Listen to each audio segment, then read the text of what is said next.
Народниот правообранител отвора постапка поради приселна наплата на сметки од ЕВН за заостанати долгови на граѓани. Оттаму вела дека во последниот месец се почесто добивале поплаки од граѓани за приселна наплата поради неплатени долгови за електрична енергија, но за сметки кои се постари и повеќе од 15 години.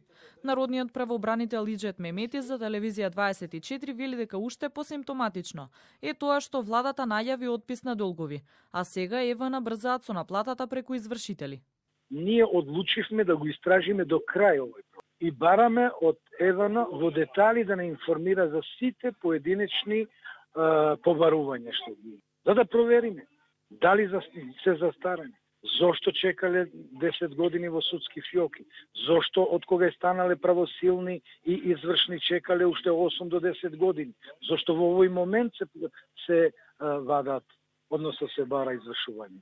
Има големи категории на граѓани кои користат социјални помошти и не се во можност да плаќаат редовните сметки, а камоли долгови кои настанале пред 20 или 18 години.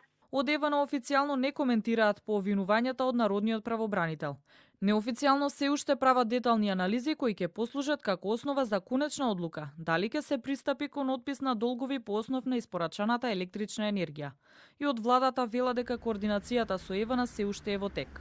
Премиерот Зоран Заев пред повеќе од 1 месец најави дека имаат план за бришење на долгови за струја на граѓаните за сметки, заклучно со 2006 година. Владините пресметки се дека ќе се избришат долгови од 110 милиони евра, а ќе бидат опфатени околу 200.000 семејства. Начелно за оваа мерка согласност дале ЕЛЕМ, но и ЕВН.